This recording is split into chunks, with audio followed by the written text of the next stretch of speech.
بسم اللہ الرحمن الرحیم۔ السلام علیکم ناظرین و سامعین، آج میں آپ کو اساف اور نائلہ نامی ان بتوں کے بارے میں بتاؤں گی کہ بدترین گناہ کی پاتاش میں جیتے جاگتے انسانوں سے پتھر کی مورتیوں میں تبدیل ہو کر صفا اور مروہ کے مقدس راستوں پر نصب کر دیے گئے۔ انہوں نے کعبہ شریف کے اندر ایک ایسا جرم کیا تھا جس کی وجہ سے اللہ تعالیٰ نے ایسا خوفناک عذاب دیا جو آنے والوں کے لیے عبرت کا نشانہ بن گیا۔ جب سے کعبہ شریف تعمیر ہوا تب سے اب تک جنہوں نے بھی کعبہ شریف کی بے حرمتی کرنے کی کوشش کی تو اللہ نے ان کا وہ حشر کیا کہ رہتی دنیا تک عبرت کا نشان بن کر رہ گئے۔ اس کی ایک مثال اساف بن یالا اور نائلہ بنت زید قبیلہ بنی جرہم کے ایک مرد اور عورت تھے۔ نائلہ ایک خوبصورت اور حسین لڑکی تھی جو اپنی قبیلہ میں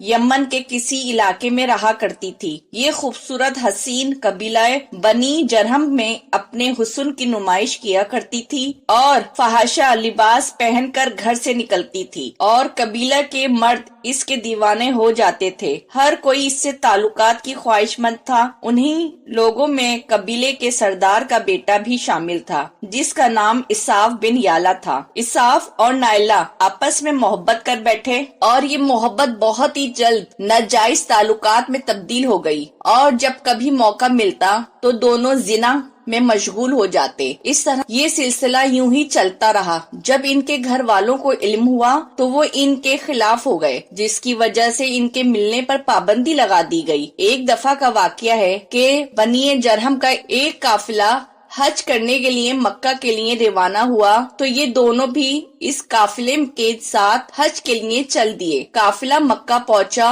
اور یہ حج کے ایام کے دن تھے۔ ایک روز کعبہ میں لوگوں کی تعداد بہت ہی کم تھی اور ان دونوں کے آس پاس کوئی بھی موجود نہ تھا۔ وہ دونوں کعبہ شریف میں داخل ہو گئے اور اس تنہائی کے عالم میں زنا کرنے لگے، پر زمین اور آسمان کانپ اٹھے۔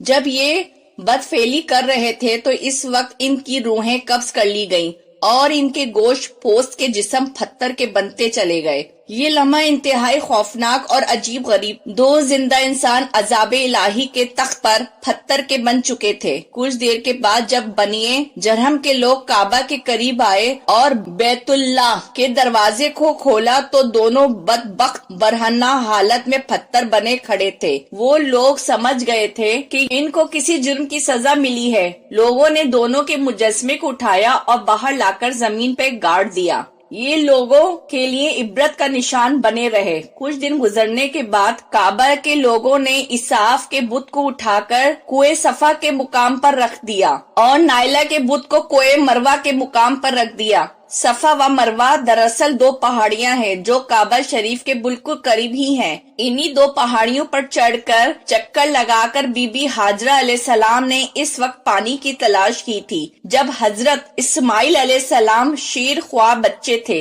اور پیاس کی شدت سے بے قرار ہو گئے تھے۔ اس لیے زمانہ قدیم سے یہ دونوں پہاڑیاں بہت مقدس مانی جاتی ہیں اور حاجی ان پر چڑھ کر بڑے احترام اور جذبے عقیدت کے ساتھ دعا کرتے ہیں۔ جب اساف اور نائلہ کے بت کو صفا و مروہ پر رکھا گیا تو ان کی سزا یہ تجویز کی گئی کہ جو شخص بھی صفا و مروہ پر جائے وہ ان دونوں بتوں کو ایک ایک جوتا مارے۔ ایک دو نسل تک یہ عمل جاری رہا، پھر لوگوں نے جوتوں کے بجائے تھپڑ مارنا شروع کر دیے۔ اس طرح وقت گزرنے کے ساتھ ساتھ لوگوں نے ان سے عبرت حاصل کرنا کم اور ان کی زیارت کرنے لگے، یہاں تک کہ ایک وقت ایسا آیا کہ عربوں نے جہالیت کی بنا پر اس کو محبت کی علامت قرار دینا شروع کر دیا اور قبیلوں میں ان دونوں کے عشق کی داستانوں کو فخر سے بیان کرتے تھے۔ 5ویں صدی تک اساف اور نائلہ اس بتوں کو عربوں کے بڑے بڑے بتوں میں شمار کیا جاتا تھا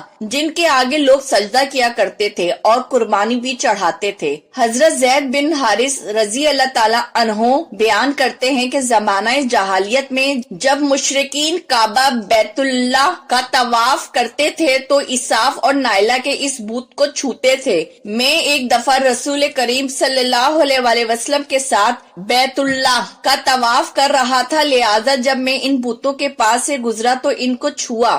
اس پر حضور کریم صلی اللہ علیہ وآلہ وسلم نے مجھ ان بتوں کو چھونے سے منع کیا۔ میں نے اپنے دل میں کہا کہ دیکھوں تو صحیح چھونے سے ہوتا کیا ہے، اس لیے دوبارہ ان کو چھوا۔ آپ صلی اللہ علیہ وآلہ وسلم نے دوبارہ ذرا سختی سے منع کر کے فرمایا کہ تم کو منع نہیں کیا تھا۔ حضرت زید بن حارث رضی اللہ تعالی عنہ فرماتے ہیں کہ اللہ کی قسم اس کے بعد کبھی کسی بت کو ہاتھ نہیں لگایا، اور میں قسم کھا کے کہتا ہوں کہ نبی کریم صلی اللہ علیہ وآلہ وسلم نے کبھی کسی بت کو نہیں چھوا تھا۔ حضور کریم صلی اللہ علیہ وآلہ وسلم نبوت کے عہدے پر فائز ہوئے۔ آپ نے دعوت اور تبلیغ کا کام شروع کیا۔ 10 ہجری میں جب اللہ نے عرب میں دین و اسلام غالب کیا اور حضور کریم صلی اللہ علیہ وآلہ وسلم نے مکہ فتح کیا تو آپ فتح کے بعد حرم شریف میں داخل ہو گئے، اور آپ نے حضرت علی رضی اللہ تعالی عنہ کے ساتھ مل کر تمام چھوٹے بڑے بتوں کو توڑ ڈالا، جب تک توڑتے چلے جاتے اور یہ فرماتے جاتے کہ حق آ گیا اور باطل مٹ گیا۔ بے شک باطل نے مٹ جانا ہی تھا، یہاں تک کہ کعبہ تمام بتوں سے پاک ہو گیا، اور پھر صفا و مروہ تشریف لے گئے اور اساف اور نائلہ کے اس بت کو اپنے مقدس ہاتھوں سے توڑ کر مکے سے پہاڑ پھینکوا دیا۔ یوں پورا عرب دین اسلام سے چمک اٹھا۔ اللہ تعالیٰ سے دعا فرماتے ہیں کہ ہمیں بت پرستی اور زناکاری سے بچا، آمین۔ اگر آپ کو میری ویڈیو پسند آئی ہو تو میری ویڈیو کو لائک اور کمنٹ باکس میں کمنٹ کرنا نہیں بھولیے گا، اور اس طرح کے واقعات سننے کے لیے میرا چینل اسلامک علمی ترتھ ضرور سبسکرائب کر لیجئے۔ شکریہ۔